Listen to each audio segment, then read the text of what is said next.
Hello guys, I'm Asif Ali and you're watching CGHOW video. Today I create this lightning hit effect in UE5 Niagara. And if you haven't subscribed my YouTube channel yet, please subscribe it. If you like this tutorial, like, share and comment. And let's start this.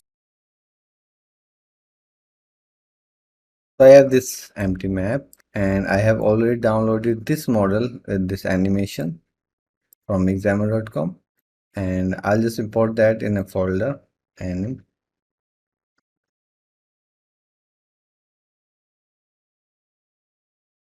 download.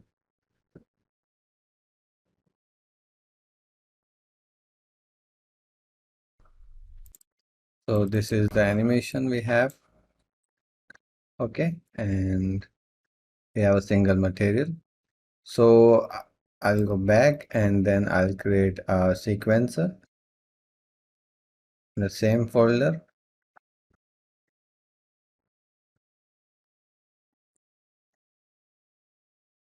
So here's my sequencer. And in this sequencer, I will drag this animation